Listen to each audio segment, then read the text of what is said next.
राधे राधे, जय श्री कृष्णा, श्री हरिदास। बहुत सारे कान्हा भक्तों का कमेंट आ रहा था कि पीरियड में लड्डू गोपाल की सेवा कैसे करें।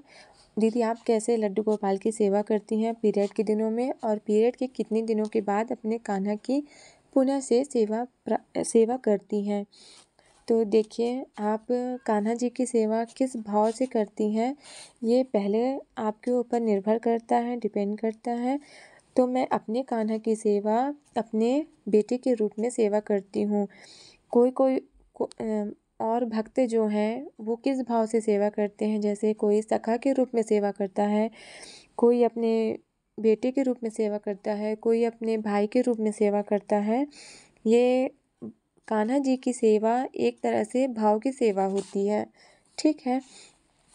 तो मैं पीरियड में अपने कान्हा जी की सेवा नहीं करती हूँ, क्योंकि मुझे ये सही नहीं लगता है। और शास्त्रों में भी निषेध बताया गया है कि पीरियड में कान्हा जी को छूना ये गलत है।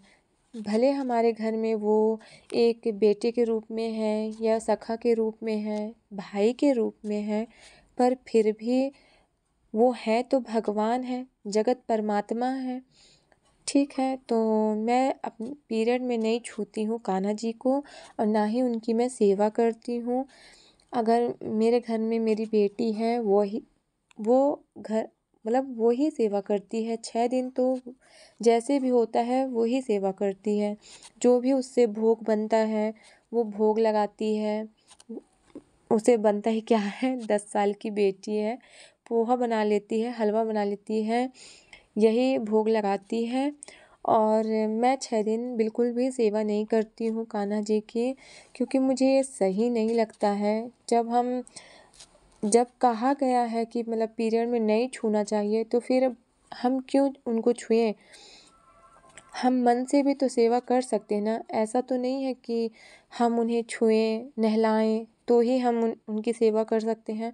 आप मन से भी उनकी सेवा कर सकते हैं। आप डेली उठिए सुबह, और वैसे ही जैसे डेली करती हैं सेवा उनकी, नहा कर आइए, स्नान करके आइए आप। उसके बाद जहाँ आपके कान्हा जी, लड्डू गोपाल, बाल गोपाल जो भी हैं आपके घर में, आप जहाँ बैठते हैं, मंदिर है जहाँ, वहाँ से थोड़ा दूर बैठिए, वहाँ से अपने कान्हा जी को देखिए, और वहीं पर बैठे बैठे आप भाव से मन से सेवा करिए। ये सोचिए, मन ही मन में ये सोचिए कि मैं अपने कान्हा को अपने गोद में बैठा रही हूँ, उन्हें खिला रही हूँ, उनसे बातें कर रही हूँ। मन से करिए, फिर मन से ही स्नान कराइए, फिर उन्हें कपड़े पहनाइए। जैसे श्रृंगार करती हैं डेली, वैसे श्रृंगार करिए मन से।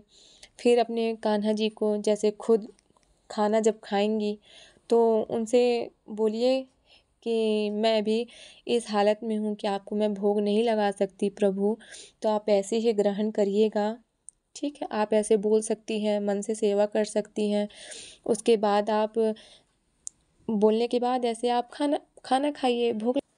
और मन से की गई सेवा, मन से की गई प्रार्थना, मन से की गई जो सेवा भाव होती है, वो सबसे प्रधान भक्ति होती है, ठीक है। जो हम मन से भक्ति करते हैं ना, उससे बड़ी भक्ति और कोई हो ही नहीं सकती। तो आप जितना हो सके 6 दिन में जितना हो सके आप प्रार्थना करिए और भगवान का ध्यान लगाइए, यही सबसे अच्छी भक्ति है। 6 दिन आप यही करिए, क्योंकि मैं तो 6 दिन यही करती हूँ, लड्डू गोपाल को नहीं छूती हूँ, 6 दिन तक यही सेवा करती हूँ। और आप भी यही करिए। अगर वीडियो अच्छा लगा हो तो लाइक करें।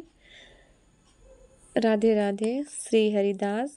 और मन से की गई भक्ति ही प्रधान भक्ति होती है। ऐसा नहीं है कि आप 6 दिन नहीं छुएंगी तो लड्डू गोपाल जी गुस्सा हो जाएंगे, ऐसा कुछ नहीं है। मन से सेवा करिए, मन से आपकी सेवा की गई प्रार्थना कान्हा जी ज़रूर सुनेंगे। और ये है हमारे कन्हैया बाबू, जो अब नहाने की तैयारी कर रहे हैं। राधे राधे, श्री हरिदास।